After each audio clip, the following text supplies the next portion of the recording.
हवा में हल्की सी उमस थी। चाय का खाली कप एक और रखकर बकुल ने अखबार हाथ में लिया ही था कि तभी मोबाइल बज उठा।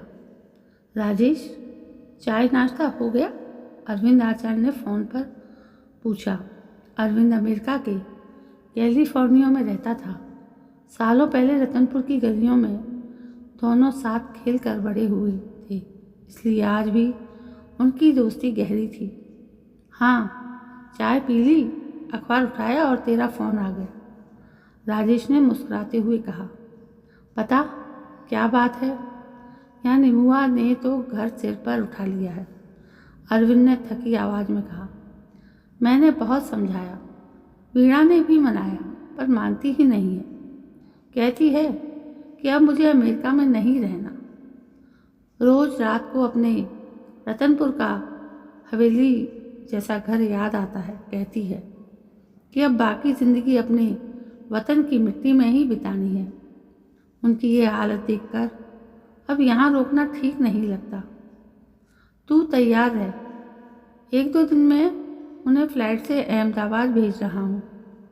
तू एयरपोर्ट से उन्हें ले जाकर रतनपुर पहुँचा देना।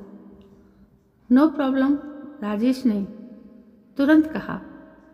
मेरा रतनपुर वाला घर तो 15 साल से बंद पड़ा है। वैसे भी उसकी मरम्मत करवाने की सोच रहा था। निमुआ को वहाँ ले जाकर सब इंतज़ाम कर दूंगा, तू बेफिक्र रह। 4 दिन बाद 65 साल की निमुआ अहमदाबाद पहुंची तो राजेश एयरपोर्ट पर हाजिर था। उसने उन्हें अपने घर लाकर ठहराया और अगले दिन रतनपुर लेकर चला गया। अरविंद का पैतृक घर हवेली जैसा बड़ा था। जब राजेश निमुआ को वहाँ ले गया तो उसकी आंखों में आंसू आ गए।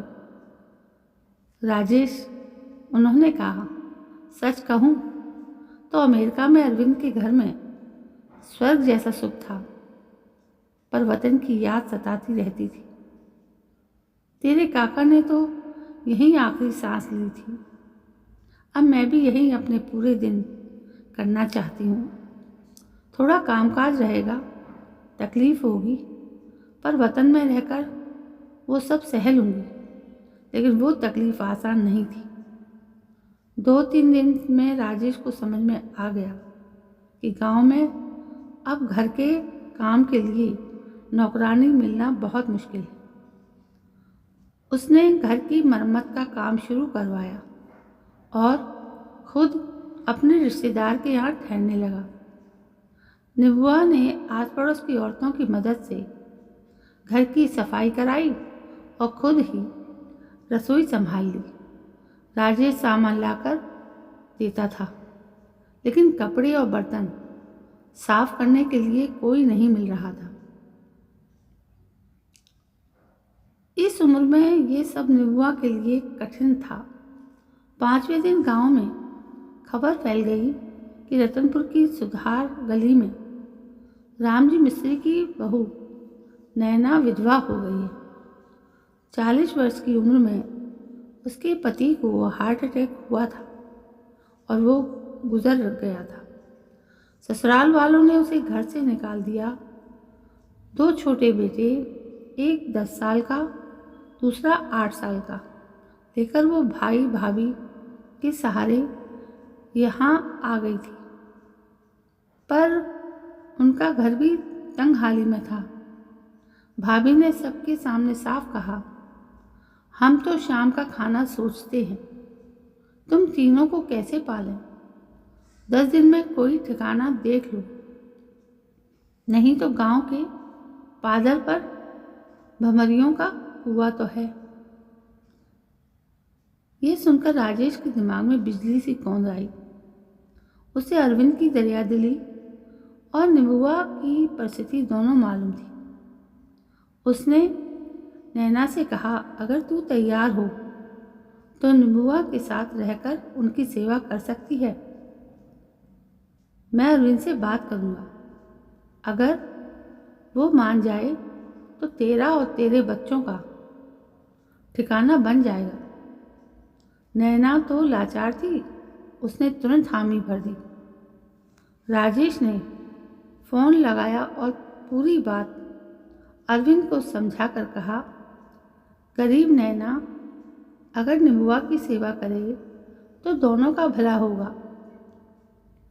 अरविंद ने सुनकर कहा, मैं खुद 5-6 दिन में भारत आ रहा हूँ।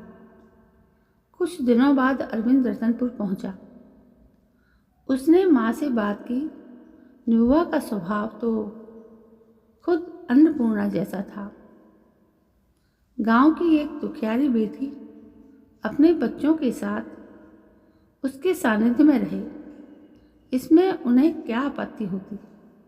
उन्होंने कहा, भगवान ने मुझे बेटी का सुख नहीं दिया, अब नैना मेरे घर आ जाएगी तो बुढ़ापे में वही मिल जाएगा।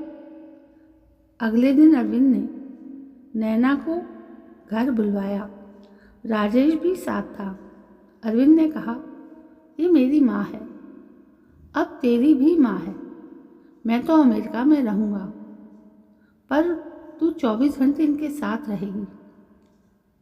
इन्हें किसी बात की तकलीफ नहीं होनी चाहिए। कोई ज़रूरत पड़े तो राजेश है, 2 घंटे में पहुँच जाएंगे। तेरे दोनों बेटे पढ़ लिख कर कमाने लगे, तब तक का सारा खर्च मैं उठाऊंगा। बदले में तू बेटी बनकर मेरी माँ की सेवा करेगी। नैना कुछ बोल न सकी, उसकी आंखें नम थीं।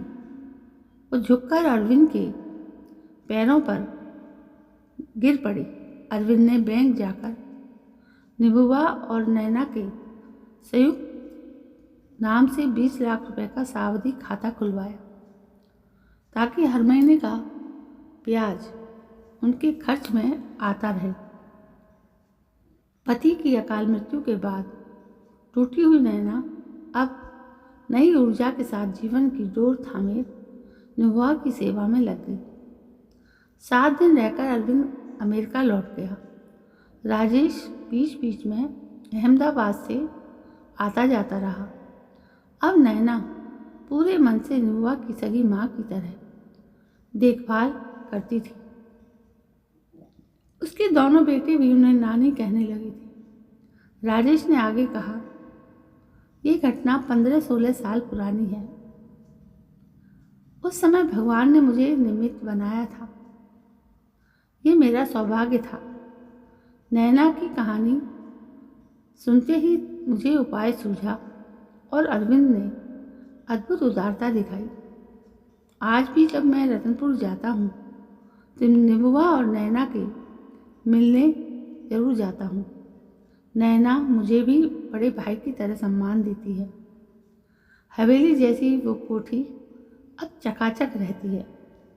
अरविंद अमेरिका में सुखी है और यहाँ उसकी माँ और नैना अपने दोनों बेटों के साथ खुशहाल है।